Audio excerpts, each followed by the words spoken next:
Ma'am अभी आपने हमें वेरियस स्कैन्स के बारे में बताया जो एक प्रेगनेंसी में होनी चाहिए और एंटी स्कैन मेंशन किया। क्या होता है ये एंटी स्कैन और कब करवाना पड़ता So, NT-scan is a specialized scan, which also requires a specialized training for the person who is doing it and requires a special training for that.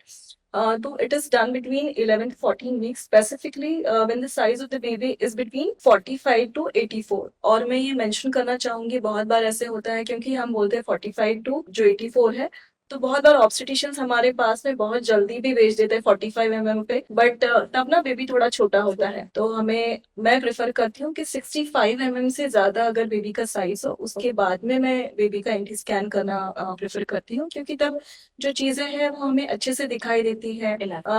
क्योंकि क्या होता है उसमें पहले मैं आपको ये बता देती हूँ कि फ्लो में मैं जा रही हूँ, मैं आपको पहले बता देती हूँ कि हम क्या देखते हैं एंटी स्कैन में। So in NT scan we see the translucency of the skin behind the neck of the baby, nuchal translucence. So जो इसका फंडा ऐसे है कि जो nuchal translucency है नॉर्मल बेबीज में इनिशियली मतलब थिन होती है, और जो बेबी एबनॉर्मल होते हैं जिनको क्रोमोसोमल एबनॉर्मलिटीज होती है, ओके। उनमें ये जो ट्रांसल्यूसेंसी है वो इंक्रीज हो जाती है, जैसे मोर देन 2.5 mm 3 mm ऐसे बड़ी हो जाती है। उसके बाद में एंटी स्कैन में हम देखते हैं nasal bone, ossification of nasal bone. जो नेजल बोन होता है ये 11 वीक्स के बाद में यूजुअली डेवलप होना शुरू हो जाता है। तो जो 11 वीक्स के बाद में हम नेजल बोन का अपीयरेंस हुआ है या नहीं ये देखते हैं।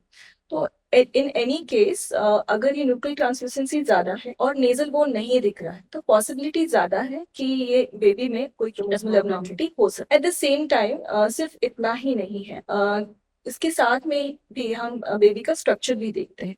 ओके, जैसे कुछ स्पेसिफिक स्ट्रक्चर अगर हम मेंशन करें तो बेबी का हेड हम देखते हैं कि बेबी की हेड में ऑसिफिकेशन हुआ है कि नहीं, स्कल तैयार हुआ है कि इस स्टेज पे हम पता कर सकते हैं एक स्पेसिफिक एबनॉर्मलिटी के बारे में जिसे एनएनकेफेली कहते हैं, which is life threatening anomaly. कि अगर एनएनकेफेली हो तो उसके बाद में हम उस बेबी का आउटकम कुछ नहीं होता, मतलब ब्रेन ही तैयार नहीं होता है एनएनकेफेली।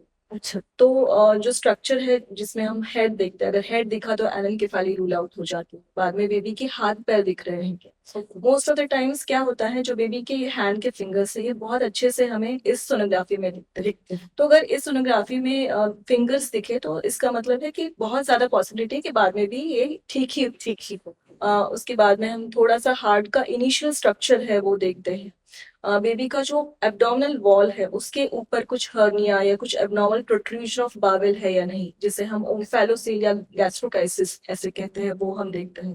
बेबी के पैर हम देखते हैं, स्पाइन देखते हैं। तो ये जो सारी स्ट्रक्चरल चीजें हैं जो उस टाइम पे डेवलप है वो हम देख सकते हैं। इसके साथ ही जी और एक बात रहेगी जी, इसमें हम एक स्पेशलाइज स्क्रीनिंग कहते हैं जिसे प्री एक्लेम्शिया स्क्रीनिंग कहते हैं, जिसमें हम बेबी की मदर जो है उनके जो यूट्राइन आर्टरीज आर्टरीज मतलब जो वेसल्स है जो यूट्रस को ब्लड सप्लाई कर रही है, तो उसका रेजिस्टेंस चेक कर। तो अगर उसका रेजिस्टेंस जो है एक पर्टिकुलर लिमिट से ज्यादा हो तो इन दैट केस इस लेडी को प्री एक्लेम्शिया मतलब जो ब्लड प्रेशर ड्यूरिंग प्रेगनेंसी है, ब्लड प्रेशर की वजह से बेबी का जो ग्रोथ है वो बाद में कम हो जाता है, जैसे लो बर्थ वेट बेबी होने के चांसेस होते हैं। तो अगर ऐसी लेडी हमें पता चले कि जिसका जो रेजिस्टेंस है वेसल्स का वो ज्यादा आ रहा है, तो वो भी हम प्रीएक्लेम्शिया स्क्रीनिंग इसमें करते हैं, which is very important.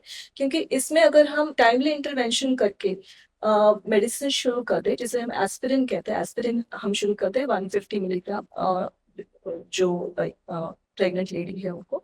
So in that case जो चांसेस होते हैं प्री एक्लेम्शिया डेवलप होने के वो भी कम हो जाते हैं, और इन केस अगर डेवलप हो गया तो उसका सिवियरिटी भी कम कर सकते। तो ये सारी इंपॉर्टेंट चीजें हैं, वो मेरे हिसाब से ये बहुत ही ज्यादा इंपॉर्टेंट स्कैन है, तो ये हर लेडी ने एंटी स्कैन करना ही चाहिए। जैसे एंटी स्कैन के बारे में बात किया वैसे ही एनॉमली स्कैन भी आपने मेंशन किया था, जो क्या है ये एनॉमली स्कैन? एनोमली स्कैन जो होता है जिसमें हम बेबी का structure from head to toe, जैसे पहले हम देखते हैं कि हेड में स्कल ठीक से तैयार हुआ है कि नहीं, ब्रेन की सारी स्ट्रक्चर्स ठीक होते हैं दिख रहे हैं या नहीं, फेस ठीक है कि नहीं ना, बहुत इंपॉर्टेंट होता है बेबी का फेस, क्योंकि वो फर्स्ट चीज है एट बर्थ हम देखते हैं।